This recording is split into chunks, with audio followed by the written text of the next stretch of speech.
Salut à toutes et à tous les amis, on se retrouve pour les pronostics de WWE SummerSlam 2023 et donc je vous ai mis l'affiche, c'est la date, c'est cette nuit, donc du côté de Détroit dans l'Ohio.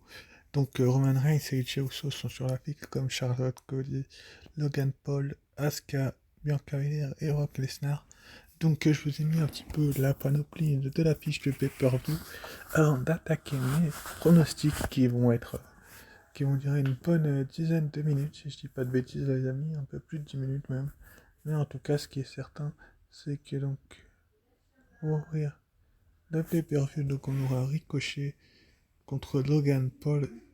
Est-ce que Logan Paul a ce qu'il faut pour battre Ricochet? J'en suis pas certain du tout qu'il ait ce qu'il faut. Ce qui est sûr, c'est que ça va être un banger ce match, les gens. Réveillez-vous de bonheur parce que ce match va ouvrir le pay-per-view, donc il sera aux alentours de 2h du matin. Pour ceux qui ne le savent pas, ce match-là va donc ouvrir le pay-per-view, donc ça sera le premier combat de la soirée. Et pour moi, Logan Paul a toutes les chances de son côté de l'emporter, même si d'autres personnes vous diront non, non, Ricochet va gagner ceci, cela.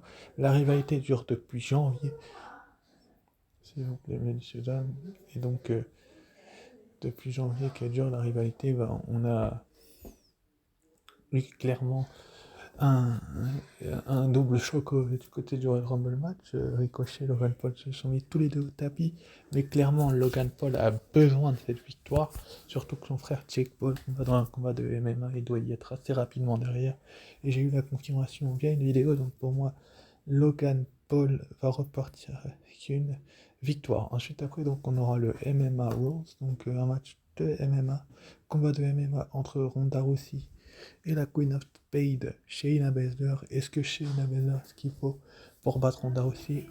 Oui, elle la connaît par cœur. Ronda Rousey connaît Shayna Baszler par cœur, et inversement également.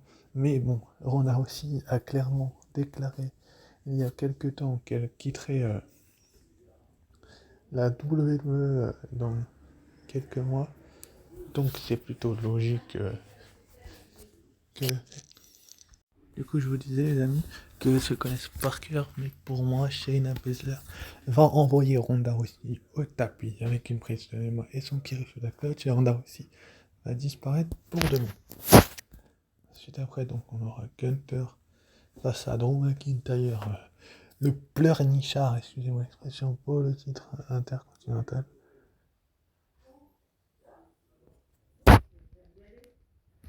Que je vous disais, les amis, Gunther, Drew McIntyre pour le titre intercontinental. Pas le titre intercontinental, ça promet un sacré match. On a deux cogneurs, on a un pleurnichard cogneur et un champion réunion générale qui mérite clairement son titre. Il a terminé tous ses adversaires dans Matridol, dans Drew McIntyre et Sheamus du côté de WrestleMania,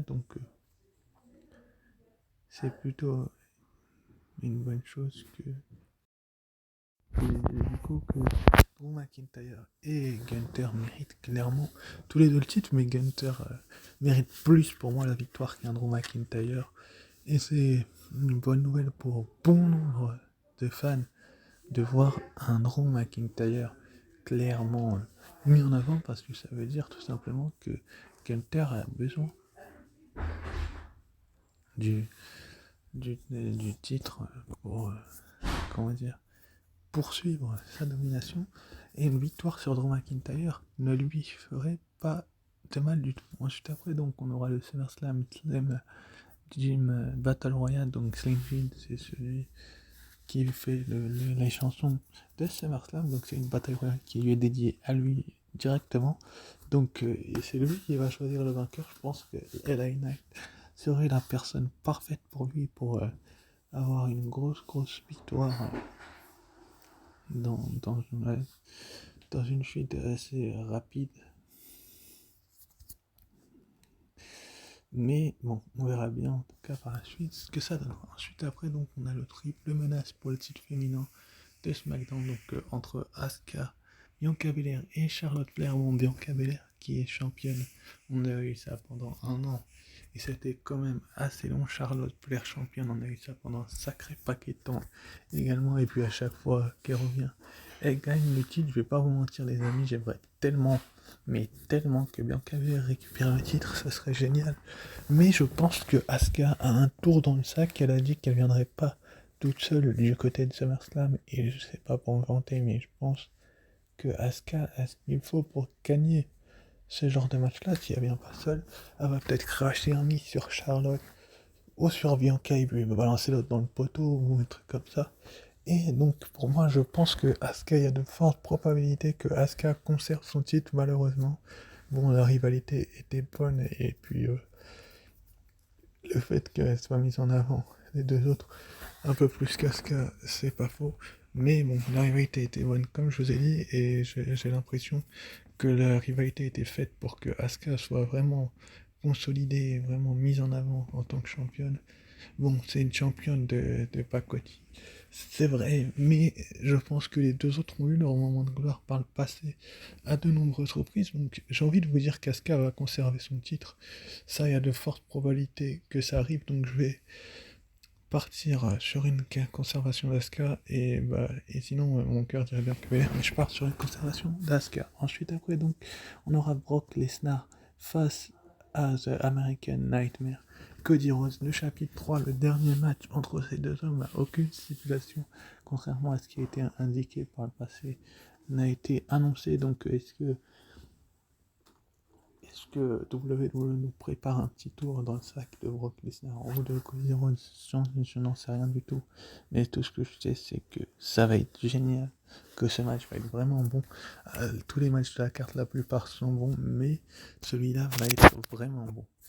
C'est pas qu'il va être juste bon, c'est qu'il va être excellent. Si vous voyez ce que je veux dire, est-ce que Cody Rhodes peut conserver son titre? J'en suis pas. Son titre, qu'est-ce que je dis?